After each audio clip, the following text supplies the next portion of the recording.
how much is this going to change and how fast? I mean, this is a ridiculous roller coaster at this point. Yeah, it's unprecedented times, Mike. I mean, 2020 will go down in history. I mean, college football and stuff is still going on, still changing, but news from the Big Ten, Pac-12, you knew they'd follow suit. But listen, I am an optimist. You know me. Until that knife gets stuck in my heart and they say we are definitely not having football in the fall of 2020, I am still optimistic that the SEC, ACC, Big 12 play. I think the American comes along, and I think Sunbelt and part, if not all, won't be all of Conference USA, but a good portion of them. So I'm still optimistic, and we'll see. We're seeing so much of this, man. And look at, like, we could talk and we could hear all these people say what they want to say, all they want, but it's like, I don't think anybody else has the real answers or a better answer. You know, we could say how there's no real leadership and we don't know who's in charge of all this. And there's too many different leagues and teams and commissioners and this and that and health officials, but I don't have a better answer for it. You know what I mean? I don't like to be one of those people that just sits there and bitches and doesn't really have an answer, you know, just wants to attack people. I hate that. I think the leadership issues coming from the NCAA, because everyone knew, I mean, this virus has been here since March, right? So everyone knew it was going. And I think where the problem is, people think there was no plan. But the bigger problem is the NCAA really doesn't have control over college football. We know that, right? It's just, there's no governing body. So you have all these conferences, the Power Five, or a lot of people call them the Autonomous Five. And then you have the Group of Five. They don't have control over the bowls. They don't have control over the college football playoff. They have control over the FCS, and that got canceled. So I think that's where the frustration is, Mike, because what you're going to see today, what we've already have seen and we'll see again, is you're going to have the Pac-12, right? And they're going to have all of their experts, their doctors, what they're being told. The Big Ten's going to have theirs, what they're being told. SEC is going to have their ACC. Everybody's got different people they're going to, whereas like if you were under one umbrella, like the NFL goes to one board of doctors, right? One. So there's no like set parameter that everybody was working under one set of rules. And I just think that's where the frustration is. And I think what happens is you get so much information and so much data comes in from so many different angles that you're just like, you know what, I'm going to step back and we're going to cancel football right now. And we're just going to punt it to the spring. And then we both know when you get to the spring, who knows what's going to happen then. No one knows where the virus is going to be then. I mean, hopefully it'll be gone. Hopefully there'll be a vaccine. We don't know that, though. And then you're going to try to cram in 2 football seasons in the spring and fall. That's asking for a lot. So I don't know. I think that is what makes people so upset, is the unknown, you know. And it was bothering me, and I know sometimes it can bother you. And I just came to the conclusion today that you can't control it, right? We are not in control, and I think that drives people nuts. And you just have to let it go, and whatever happens, happens. Yeah, but I mean, it's just like you keep hearing one thing one day, and then literally the next day or 2 days later. I mean, that doesn't make any sense. Later. 2 hours later. I know, it's just so stupid. I mean, there's too many cooks right now, right? There's too many cooks in the kitchen. I mean, it's just too many people. Like, I don't know, you know, how it gets done, but I mean, I don't know. All we do is talk about this all the time, you know, and then the Power Five and the Group of Five and all this stuff and the Bulls and this and that and the playoff. It's like, I mean, I don't know, man. I don't know. I don't really have the answer, but I just get so. And like as a parent, you know, I have 2 teenage daughters. They both play club soccer. They travel. We're traveling to Jacksonville this week to play. As a parent, all as I want, reference, you know, what's going on with COVID-19. I want factual data that I can look at as a parent. Give me doctors' opinions, and guess what? You're going to get varying opinions, right? You can ask 10 doctors one thing, they'll say something. You ask another 10 doctors, you're going to say something different. Give me their opinions, and as a parent, let me make decisions along with my kids on what is, you know, safe and what is good and in the path we want to take. So as the parents of college football players and the college football players themselves, I think that's all you can ask for. The problem is what we just talked about. You're getting such different information. So the Pac-12, and I listened to a little blurb of it, of things that their doctors were saying. But then today, the head of infectious diseases at Duke University, which we can all agree is a prestigious university, prestigious medical center, this doctor is heading the advisory board for the ACC, came out and said, yeah, is there risk? Of course there's risk. We're living with risk with COVID. but he believes there's a safe path for football to be played for the ACC. And so that's the information they're taking. So and then some other medical expert from some other very prestigious school comes out and says, yeah, right. So that's what I mean. It doesn't matter. Like, yeah. So at the end of the day, as a conference and as an individual school, you have to take that information and that data and make a decision what's best for you and your conference. And so far we've seen the Big Ten say, no, we're done. And oh, by the way, the Big Ten canceled, I believe was it the Big Ten or the Pac-12? One of them canceled all sports. For the rest of the year. That means your basketball's done too. Right. The earliest they're going to look at is January of 2021. So this affects a lot of people, a lot of athletes. And then that's who I really feel sorry for, the seniors, Mike. If you're a senior and you were all set to play and it's like you were all set to graduate, or maybe a lot of the seniors have already graduated, you feel gutted for them in all the sports that are being affected. You got a red shirt the entire year. Like, you know what I mean? This just should be a red shirt season for everybody. Seriously. Someone just asked me that, Mike, but what do you do now with the scholarships? We know for FBS football, you're allowed to have 85 scholarships. So if you retain all of those players, what do you do with the incoming freshmen? Like, how many scholarship players are you going to have? Well, are you going to waive those requirements? Can you afford those scholarships as the colleges? I mean, it's the unintended consequences of this. No one really looks at, and it's very far-reaching. And then the Big Ten just put out a statement. I don't know if you saw it. They're going to keep their players on campus. Basically, they can practice 20 hours a week. They can have meetings. They can practice. They can have, do drills. So a lot of people are questioning, well, if you can do that, why the hell aren't we playing games? So I don't know. People are making decisions much higher than our pay grade. Again, we don't control it. All I can tell you is I know I'll be ready. I know you'll be ready if we get the call from ESPN to call any college football games this year. If they're going to have them, I'm ready to call them.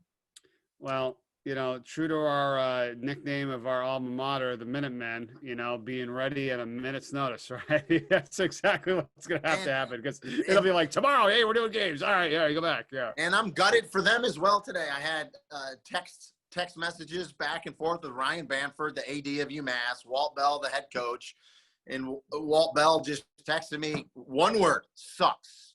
And then, we went back and forth, and Ryan Bamford basically told me, they tried, they wanted to play, but, they had some great numbers, Mike, because Walt Bell put out the numbers. So I think they had 14 or 15 team workouts, OTAs, okay, organized team activities, 15 OTAs, and they've had 4 practices of camp, okay? They tested 607 players. Only one positive test, and that one positive test was upon arrival of that player. So he didn't get it when he was there. He showed up with it. They had 125 tests they did yesterday that they're supposed to get the results back tonight. So, and I am a firm believer, and I think that's why the Big Ten said, well, we're going to leave our players here to practice.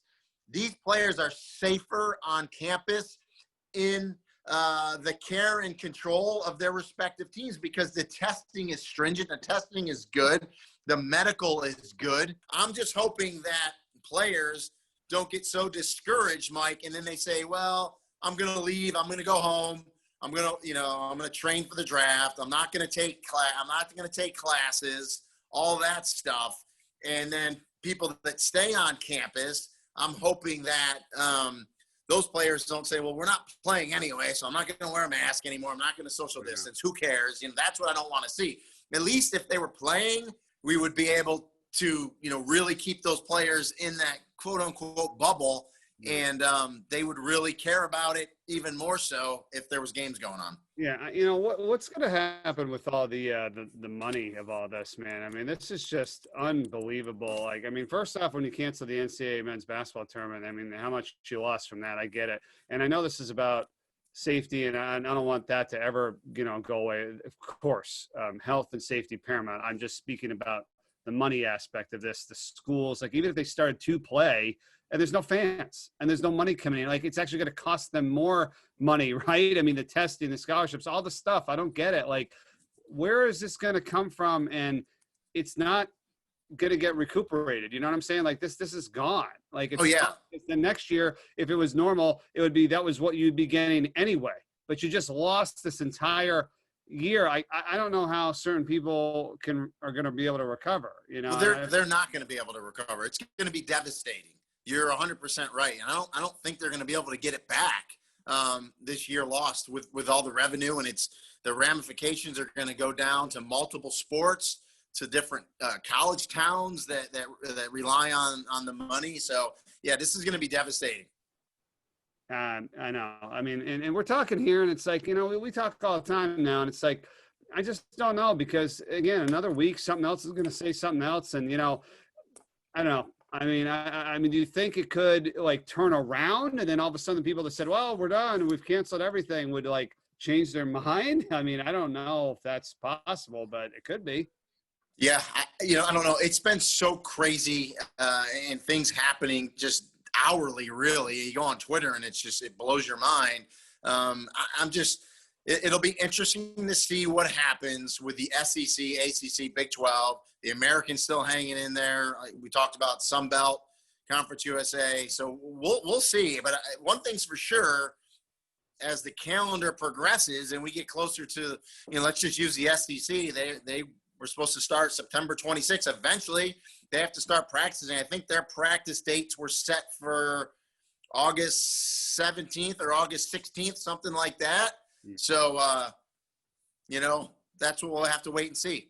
Well, that's what I mean. I mean, even when, they decide this stuff, I mean, it's going to take a long time to get everything in place and get it ready. You know what I mean?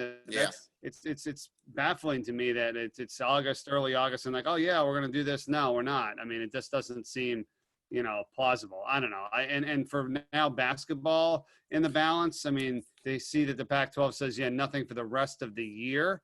So, that's going to push that back. I don't know. I mean, I don't want to, I don't know. Yeah, I'm with you, man. I'm kind of at loss for words too, to see, but I'm just, as a fan, I'm just gutted right now. Two of the most prestigious conferences, the Big Ten, Pac-12, hanging it up. So I don't know. But again, I'm an optimist. Until they tell me there's not going to be any football, I think something can still be salvaged, but we'll see. I wonder what the conference structure is going to be like after all this, and I'm talking about FBS, and then maybe, what's FCS? I mean, and of course you got Division 2 and 3. There's just so many different, levels of all this. And I'm sure there's going to be some teams that are going to just not have football anymore. Right. Well, I know that's going to happen.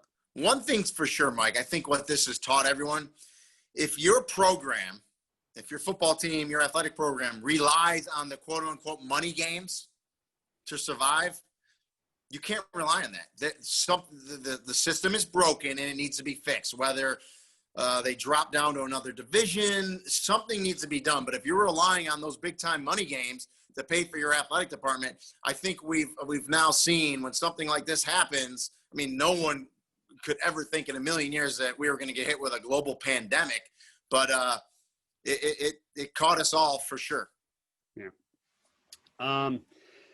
I don't know. We're going to be ready, but I mean, when it all shakes out, and I mean, there's just still so many more things to discuss. I mean, when you have all these different people saying different things, like I know as you being an optimist and want to be positive, you can take just the positive stuff from those doctors and this and that. What about all the other guys on the other side? What are they trying to do? I mean, I wish there was a way to get people more to come together and have a governing body per se, of even for the virus, to say, this is the message coming out of camp. You know what I mean? Like, yeah, this is what we're doing. This is not what we're doing. And whatever happened to all the, like the states and the phases and everything? I haven't heard hardly anything about that now. I mean, they have that whole plan in place. What's that like for you now? I think the states are still going by the phases. I don't know. I mean, every state is different, unfortunately. I mean, that's 50 states. So, I mean, that's what's happening. I can tell you, because I check it religiously, the coronavirus numbers are definitely going down in Florida. They peaked, and now we're coming back down. So I just checked the numbers really before I jumped on this call with you, because I'm always checking them, because of my kids for their sports, and they're definitely trending in the right direction, going down. So that's a good thing. I think what has scared the Big Ten and the Pac-12, there's some doctors coming out saying, well, we don't know what the long-term ramifications are of COVID-19 with myocarditis, which is basically an inflammation. I'm not a doctor, but an inflammation of the heart, some scarring of the heart that happens with infection. And it just doesn't happen with a COVID-19. It happens with the cold. It happens with influenza A. It happens with other things. And now they're saying they just don't know. And that was scaring a lot of people. So your guess is as good as mine. Like I said earlier in this call, you could have 10 doctors tell you one thing, 10 doctors tell you something else. That's why you get second opinions. And at the end of the day, the conferences have to make the decision they're happy with. And then, what's the other, million-pound gorilla in the room? Liability. The schools can say health and safety all they want, which is true. Everybody's afraid that, God forbid, something happens catastrophically and they get sued. I mean, there's no, everyone knows that, So I don't know the answer, Mike. I just know that a couple of months ago, we talk a lot.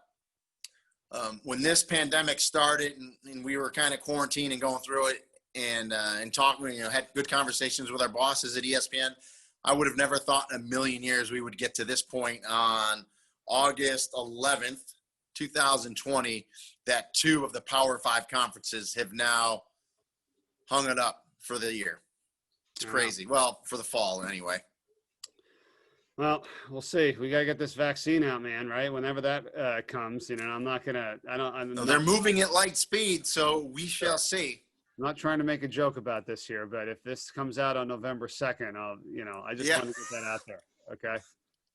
Perhaps a vaccine on November 2nd. You know what I mean? I hear you.